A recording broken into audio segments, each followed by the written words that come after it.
আসসালামু আলাইকুম এভরিওয়ান। কেমন আছেন আপনারা সবাই? আশা করি সকলেই ভালো আছেন। আজকে আমি যে রেসিপি নিয়ে হাজির হলাম, এই রেসিপিটির নাম হচ্ছে প্যানকেক। বিকালের নাস্তায় অথবা ছোটদের টিফিনে ঝটপট এই নাস্তাটি বানিয়ে দিতে পারেন। ছোট থেকে বড় সবাই এই নাস্তাটি পছন্দ করবে। তো চলুন আমি এই প্যানকেকটি কিভাবে বানালাম দেখিয়ে দিই। প্যানকেকটি বানানোর জন্য প্রথমেই লাগছে লিকুইড দুধ। দুধটা আমি আগে জাল করে নিয়ে ঠান্ডা করে নিয়েছি। এরপর নিয়েছি 1 কাপ পরিমাণ ময়দা। নিয়ে নিয়েছি একটা ডিম। এখানে 2টা ডিম ব্যবহার করলে আরও বেশি ভালো হয়। নিয়ে নিয়েছি 1 চা চামচ ভ্যানিলা এসেন্স। আর তার সাথে নিয়েছি 2 চা চামচ সয়াবিনের তেল। এরপর নিয়েছি হাফ কাপ পরিমাণ গুঁড়ো দুধ। গুঁড়ো দুধটা স্কিপ করলে কোনো প্রবলেম নেই, তবে টেস্টটা আরও বেশি ভালো আসবে, এই জন্য আমি গুঁড়ো দুধ নিয়ে নিয়েছি। নিয়ে নিয়েছি হাফ কাপ পরিমাণ চিনি। ব্যাস, এ কয়টা ইনগ্রিডিয়েন্টস লাগছে। এখন চলে যাচ্ছি প্যানকেক বানানোতে। প্রথমে আমি একটি বাটিতে নিয়ে নিচ্ছি রুম টেম্পারেচারে রাখা একটি ডিম। ডিমটি এখন আমি ভালোভাবে ফেটিয়ে নিব। ডিমটি হ্যান্ড মিক্সার অথবা ব্লেন্ডারের দ্বারা ফেটিয়ে নিলে আরও ভালো হয়। দিয়ে দিচ্ছি 2 চা চামচ খাবার তেল। আমি এখানে সয়াবিনের তেল নিয়েছি। দিয়ে দিচ্ছি 4 চা চামচ চিনি। আপনারা যে যেরকম মিষ্টি পছন্দ করেন সেই অনুযায়ী চিনিটা দিয়ে দিবেন। চিনি দিয়ে দেওয়া হয়ে গেলে ডিমের সাথে চিনিটা ভালোভাবে মিক্স করে নেব, যেন ডিমের সাথে চিনিটা খুব সুন্দরভাবে গলে যায়। আমার মিক্স করে নেওয়া হয়ে গেছে, দেখতে পাচ্ছেন। এরপর দিয়ে দিচ্ছি লিকুইড দুধ। ডিমটা চেষ্টা করবেন ভালোভাবে ফেটিয়ে নেওয়ার, এতে করে আপনাদের প্যানকেকটা সফট হবে। এরপর দিয়ে দিচ্ছি 1 চা চামচ ভ্যানিলা এসেন্স। এটা দিলে ডিমের যে বাজে স্মেলটা আছে সেটা থাকবে না। আপনাদের হাতের কাছে যদি ভ্যানিলা এসেন্স না থাকে, এক্ষেত্রে আপনারা সাদা এলাচটা গুঁড়ো করে দিয়ে দিতে পারেন। এরপর দিয়ে দিচ্ছি হাফ কাপ পরিমাণ গুঁড়ো দুধ। গুঁড়ো দুধটা দেওয়ার চেষ্টা করবেন, এতে করে প্যানকেকটা খেতে আরও বেশি টেস্টি লাগবে। এরপর দিয়ে দিচ্ছি ময়দা।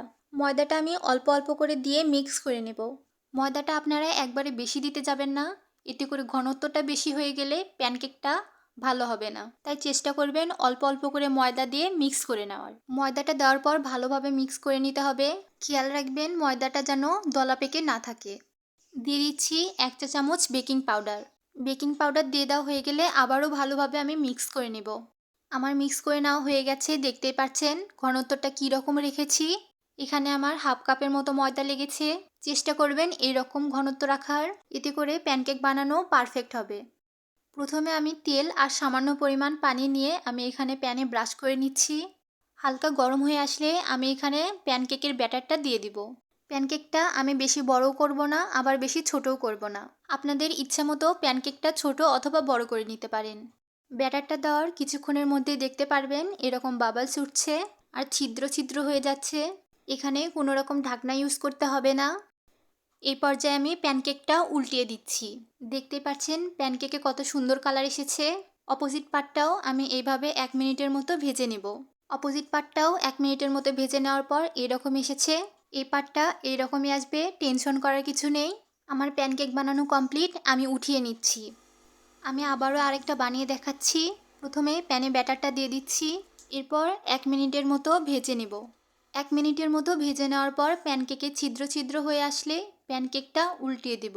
একটা কথা বলতে ভুলে গিয়েছিলাম, অবশ্যই আপনারা চুলার আঁচটা মিডিয়াম লোতে রেখে প্যানকেকগুলো বানিয়ে নেবেন। আমার প্যানকেকগুলো বানিয়ে নেওয়া কমপ্লিট, এবার পরিবেশন করে নিচ্ছি। আমি এখানে ডেকোরেশনের জন্য চকলেট সিরাপ দিয়ে পরিবেশন করে নিচ্ছি। আপনারা চাইলে এমনিও খেয়ে নিতে পারেন। এত সুন্দর কালারফুল প্যানকেক দেখলে ছোট বাচ্চারা তো এমনিই খেয়ে ফেলবে। আপনারা বিকালের নাস্তায় অথবা মেহমান আপ্যায়নেও কিন্তু এই নাস্তাটি পরিবেশন করে নিতে পারেন। আজ এই পর্যন্তই শেষ করছি। আমার ভিডিওটি ভালো লাগলে অবশ্যই আমার চ্যানেল সাবস্ক্রাইব করতে ভুলবেন না। ফেসবুক পেজ থেকে দেখলে অবশ্যই ফলো করে দিবেন। আর তার সাথে লাইক, কমেন্ট আর শেয়ার করতে ভুলবেন না। আল্লাহ হাফেজ।